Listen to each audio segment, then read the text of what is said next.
कौन है करवा माता? करवा चौथ की ये है असली कहानी। यमराज का वरदान है करवा चौथ। इस स्त्री की वजह से मिला है व्रत को ये नाम। कुंवारी लड़कियां कैसे रखें व्रत? सनातन परंपराओं के अनुसार हिंदुओं में सुहागिन महिलाओं द्वारा करवा चौथ का व्रत रखा जाता है। यह व्रत हिंदू परंपरा का खास प्रतीक है। विवाह और दाम्पत्य की मधुरता और पवित्रता का प्रतीक यह त्यौहार हर तरीके से बेहद ही खास होता है। इस व्रत की कहानियों में एक स्त्री वीरवती की कथा बहुत प्रसिद्ध है। यह कथा इस प्रकार है कि वीरावती एक सेठ की पुत्री होती है और उसके 7 भाई होते हैं। करवा चौथ के व्रत के दिन वह भूल से बिना चांद देखे भोजन कर लेती है। इससे उसके पति की मृत्यु हो जाती है। बाद में वह पश्चाताप और अनुष्ठान करती है जिससे उसका पति जीवित हो जाता है। करवा चौथ के तौर पर लगभग सभी ने यही कथा सुनी होगी। असल में यह सिर्फ व्रत का लाभ बताने वाली कथा है। कार्तिक की चतुर्थी का नाम करवा चौथ कैसे पड़ा? इसकी कहानी असल में कुछ और ही है। यह करवा नाम की एक दूसरी स्त्री की कहानी है जिसने सत्यवान सावित्री की ही तरह अपने पति के प्राण यमराज से बचा लिए थे। तब यमराज ने करवा को उसकी पतिव्रता श्रद्धा देखकर वरदान दिया था कि इस विशेष दिन को तुम्हारे नाम के व्रत से जाना जाएगा और जो स्त्री अपने पति की लंबी उम्र के लिए ऐसा व्रत करेगी उसका अखंड सुहाग बना रहेगा। तब से ही करवा चौथ व्रत की परंपरा चली आ रही है। चलिए जानते हैं करवा चौथ की असली कहानी। प्राचीन समय में करवा नाम की एक पतिव्रता स्त्री थी। वह अपने पति के साथ नदी किनारे एक गांव में रहती थी। उसका पति वृद्ध व्यक्ति था। एक दिन वह नदी में स्नान करने गया और नदी में नहाते समय एक मगरमच्छ ने उसे पकड़ लिया।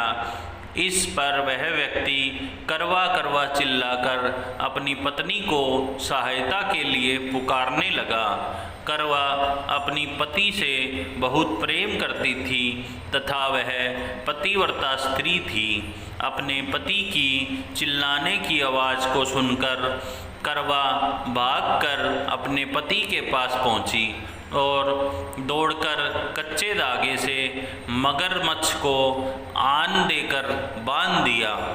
मगरमच्छ को सूत के कच्चे धागे से बांधने के बाद करवा यमराज के पास पहुंची। यमराज उस समय चित्रगुप्त के खाते देख रहे थे। करवा ने 7 सिंक लेकर खाते की किताब को झाड़ना शुरू किया। यमराज के खाते के पन्ने आकाश में उड़ने लगे। यमराज घबरा गए और बोले, देवी तू क्या चाहती है?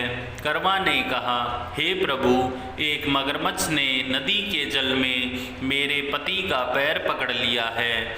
उस मगर को आप अपनी शक्ति से अपने लोक नरक में ले आओ और मेरे पति को चिरायु करो। करवा की बात सुनकर यमराज बोले, देवी अभी उस मगर की आयु शेष है, इसलिए आयु रहते हुए मैं ऐसे में मगरमच्छ को मार नहीं सकता। इस पर करवा ने कहा, यदि मगर को मारकर आप मेरे पति की रक्षा नहीं करोगे तो मैं श्राप देकर आपको नष्ट कर दूंगी। करवा के श्राप की इस बात को सुनकर यमराज डर गए।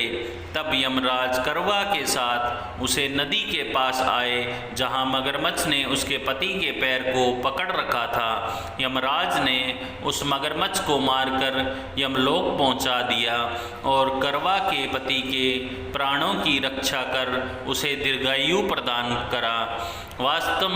वापस जाते समय यमराज करवा को सुख समृद्धि का आशीर्वाद देकर गए तथा यमराज ने करवा को यह वर भी दिया कि जो स्त्री इस दिन व्रत करेगी उसके सौभाग्य की मैं रक्षा करूँगा। करवा ने अपने पतिव्रता स्त्री होने के बल से अपने पति के प्राणों की रक्षा की थी। इस घटना के बाद से ही करवा चौथ का व्रत करवा नाम से प्रचलित हो गया। जिस दिन करवा ने अपनी पति के प्राण बचाए थे उस दिन कार्तिक मास के कृष्ण पक्ष की चौथ थी। तभी से हमारे हिंदू धर्म में सभी सुहागिन स्त्री अपने पति की लंबी आयु के लिए करवा चौथ का यह व्रत करती है और करवा माता से प्रार्थना करती है कि हे करवा माता, जैसे आपने करवा के पति के प्राणों की रक्षा की वैसे ही आप हम सबके पतियों के जीवन की भी रक्षा करना। एक अन्य कथा के अनुसार शास्त्रों में करवा नामक स्त्री की कथा के अलावा एक अन्य कथा भी प्रचलित है कि एक बार देवताओं और दानवों के बीच में युद्ध हो गया। उस युद्ध में देवताओं की हार होने लगी।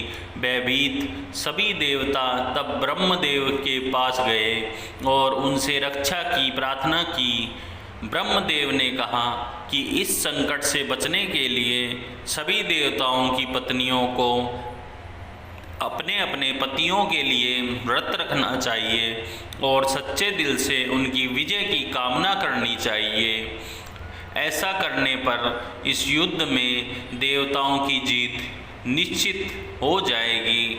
ब्रह्मदेव के कहे अनुसार कार्तिक माह की चतुर्थी के दिन सभी देवताओं की पत्नियों ने व्रत रखा और अपने पतियों की विजय के लिए प्रार्थना की।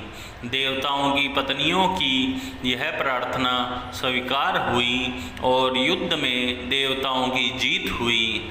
तब इस शुभ समाचार को सुनकर सभी देवताओं की पत्नियों ने अपना व्रत खोला और भोजन ग्रहण किया।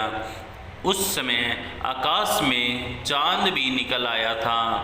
इस कथा के अनुसार भी माना जाता है कि इस दिन से करवा चौथ व्रत रखने की परंपरा शुरू हुई। करवा चौथ के इस व्रत में भगवान शिव शंकर, माता पार्वती, कार्तिकेय, गणेश और चंद्र देवता की पूजा का विधान है। व्रत वाले दिन कथा सुनना बेहद जरूरी माना गया है। ऐसी मान्यता है कि करवा चौथ की कथा सुनने से विवाहित महिलाओं का सुहाग बना रहता है, उनके घर में सुख शांति और समृद्धि आती है, वह संतान सुख प्राप्त होता है। मान्यताओं के अनुसार महाभारत में भी करवा चौथ के इस महान व्रत के बारे में बताया गया है। भगवान श्री कृष्ण ने द्रौपदी को करवा चौथ की कथा सुनाते हुए कहा था कि पूरी श्रद्धा और विधि पूर्वक इस व्रत को करने से समस्त दुख दूर हो जाते हैं। भगवान श्री कृष्ण की आज्ञा मानकर द्रौपदी ने भी करवा चौथ का व्रत रखा था। इस व्रत के प्रभाव से ही पांचों पांडवों ने महाभारत के विशाल युद्ध में विजय हासिल की थी। कुंवारी लड़कियां कैसे करें करवा चौथ का व्रत? मान्यताओं के अनुसार कुछ जगहों पर अविवाहित या कुंवारी लड़कियां भी करवा चौथ का व्रत रखती हैं। कुंवारी लड़कियां करवा चौथ का व्रत 4 कारणों से करती हैं। पहला, मनोवांछित पति की प्राप्ति के लिए। दूसरा, मंगनी हो गई है तो मंगेतर के लिए। तीसरा, यदि किसी के साथ प्रेम संबंध में है तो उसके लिए। और चौथा, अपने भावी यानी होने वाले पति के लिए। कहते हैं कि अविवाहित या कुंवारी लड़कियां यदि यह व्रत रखती हैं तो उन्हें करवा माता का आशीर्वाद मिलता है और सेहत में भी सुधार होता है। इन दिन में कुंवारी लड़कियां निर्जल की जगह निराहार व्रत रख सकती हैं और चांद को न देखकर तारों को देखकर अपना व्रत खोल सकती है। अंत में यह भी जान ले कि करवा चौथ विशेष तौर पर नारियों का त्यौहार है। हिंदू धर्म में नारी शक्ति को शक्ति का रूप माना जाता है। कहते हैं कि नारी को यह वरदान है कि वो जिस भी कार्य या मनोकामना के लिए तप या व्रत करेगी तो उसका फल उसे अवश्य मिलेगा। खासकर अपने पति के लिए यदि नारी कोई भी व्रत करती है तो वह सफल होगा। मान्यता के अनुसार एक और जहां माता पार्वती ने अपने पति भगवान शिव जी को पाने के लिए तप और व्रत किया था और उसमें माता पार्वती सफल भी हो गई थी, तो दूसरी ओर पतिव्रता सत्यवान सावित्री भी अपने मृत पति को अपने तप के बल पर यमराज से उसे छुड़ाकर ले आई थी। कहने का तात्पर्य यह है कि नारी में इतनी शक्ति होती है कि यदि वो जो चाहे सो कुछ भी हासिल कर सकती है। इसलिए हमारे भारतवर्ष में सनातन परंपराओं के अनुसार हिंदू धर्म में स्त्रियां करवा चौथ के दिन व्रत के रूप में अपने पति की लंबी आयु के लिए एक तरह से तप ही करती हैं। दोस्तों, हमारी ये कथा आपको कैसी लगी कृपया कमेंट करके बताएं और चैनल को लाइक शेयर सब्सक्राइब करें। आपका बहुत बहुत धन्यवाद।